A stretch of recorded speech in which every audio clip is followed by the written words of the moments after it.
নমস্কার বন্ধুরা, আমি অর্চনা। আপনারা দেখছেন অর্চনার সহজ রান্না। আশা করি আপনারা সবাই ভালো আছেন। আজকে যে রেসিপিটা বানিয়েছি সেটা দেখাবো আমি কি বানিয়েছি এবং কিভাবে বানিয়েছি সেটা শেয়ার করব। প্রথমে এখানে দুটো লেগ পিস আছে আর কয়েক পিস সলিড চিকেন আছে। এটা 500 গ্রামের থেকে একটু বেশি। আর এর মধ্যে দিয়ে দিচ্ছি টক দই।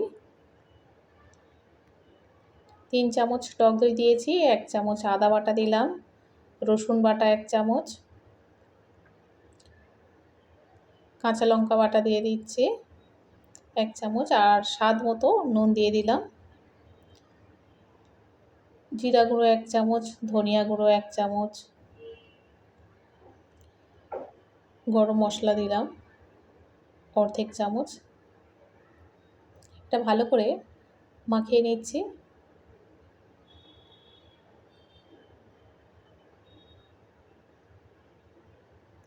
এবারে এর মধ্যে দেব হলুদের গুঁড়ো 1 চামচ,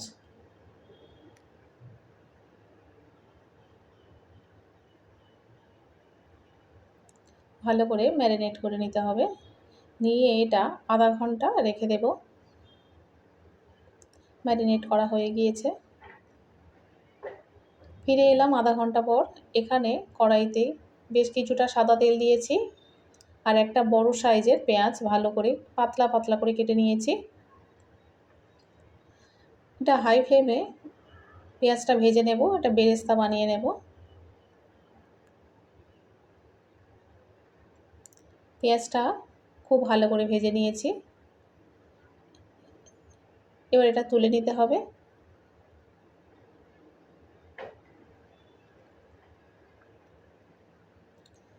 অল্প তেল আছে, ওই তেলের মধ্যে 4টে কাজু বাদাম দিয়ে দিলাম। এটাও অল্প একটু ভেজে নেব। কাজু বাদাম ভাজা হয়ে গিয়েছে, এটাও তুলে নিলাম। ঠান্ডা হয়ে গেলে এটা পেস্ট করে নিতে হবে। আর কড়াইতে আরও একটু সাদা তেল দিয়েছি আর 1 চামচ ঘি দিয়ে দিলাম। দারুচিনি, এলাচ, লবঙ্গ দিয়ে দিয়েছি।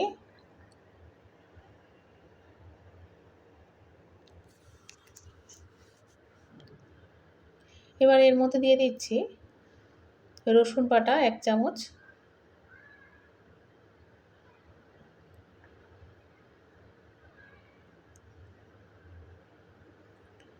এরপর ম্যারিনেট করা চিকেনটা একটা একটা করে তেলের মধ্যে দিয়ে দেব।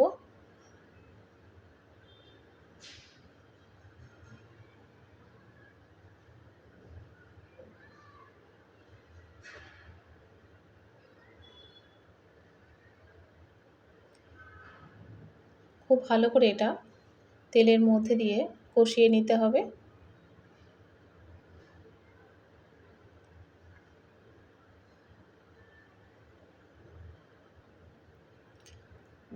ভালো করে নাড়াচাড়া করে কষিয়ে নিচ্ছি। মাঝে মাঝে আবার একটু ঢাকা দিয়ে দেব। অনেকক্ষণ কষিয়ে নেওয়ার পরে ঢাকা দিয়েছিলাম। এটা আবারও একটু নেড়ে দিতে হবে।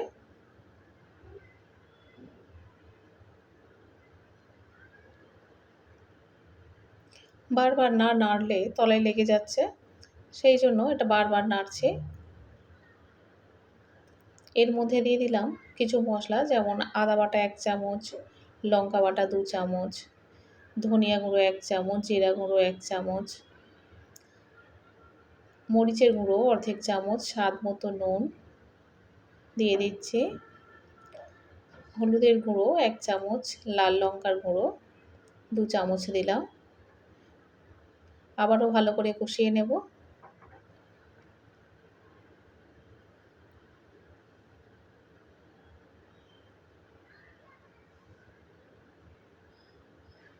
সবসময় একঘেয়েমি চিকেন কষা বা চিকেনের পাতলা ঝোল খেতে ভালো লাগে না, তাই ভাবলাম আজকের চিকেন চাপ বানাই।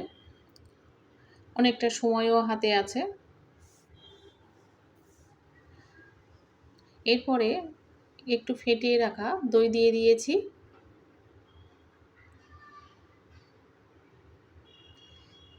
এই চিকেন চাপ রুটি, লুচি বা পরোটার সাথে বা ভাতের সঙ্গে, ফ্রায়েড রাইসের সঙ্গে খাওয়া যায়। একটু ঝাল ঝালও বানিয়েছি। দইটা দেওয়ার পরে আরও বেশ কিছুক্ষণ কষিয়ে নিচ্ছি। আবারও একটু ঢেকে দেব। আর এবারে দিচ্ছি পেঁয়াজ যেটা ভেজে রেখেছিলাম আর কাজু বাদামটা পেস্ট করে নিয়েছি, সেটাও দিলাম।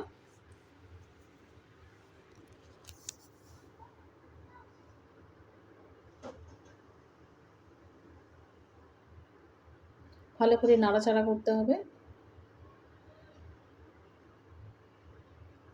এমনিতে এভাবে ঢাকা চাপা দিয়ে রান্না করে চিকেনটা অনেকটা সিদ্ধ হয়ে গিয়েছে।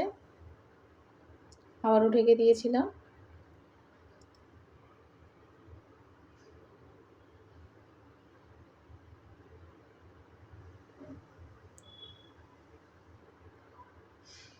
তবে জল একটু দেব, একটু গরম জল দেব। ম্যারিনেট করে রেখেছিলাম সেই বাটিতে অল্প একটু জল দিয়েছি, গরম জল দিয়ে সেটা আমি দিয়ে দিলাম। যেহেতু চিকেন অনেকটা সিদ্ধ হয়ে গিয়েছে আর বেশি জল দেওয়ার দরকার নেই। এবার একটু ঢেকে দিলাম। চিকেন চাপ একদম রেডি। কত সুন্দর হয়েছে। চিকেনটা খুব নরমও হয়ে গিয়েছিল, খুব ভালো সিদ্ধ হয়ে গিয়েছে। এবার এখানে দেব 1 চামচ গোলাপ জল আর দেব অল্প একটু গরম মশলা। খুব তাড়াতাড়ি এবং খুব সাধারণভাবে আমি যেভাবে বানিয়ে দেখিয়েছি যে কিভাবে চিকেন চাপ আমি বানাই। খেতে অসাধারণ সুন্দর হয়েছিল। আর একটু গোলাপ জল দিয়েছি। অল্প একটু গোলাপ জল দিলে এর একটা আলাদা ফ্লেভার পাওয়া যায়। আমি দেখাবো চিকেনটা কত নরম হয়েছে, কত সুন্দর হয়েছে দেখুন। চাট চিকেনটা খাবার জন্য আমার পাশে একজন বসে আছে, ওকে একটু দিতে হবে। এক্সেলেন্ট। নিচে কোথায় লুকিয়ে আছে?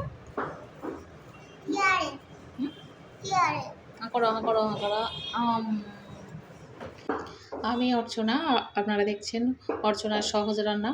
অবশ্যই করে লাইক, শেয়ার এবং সাবস্ক্রাইব করবেন। দেখা হবে আবার পরের ভিডিওতে।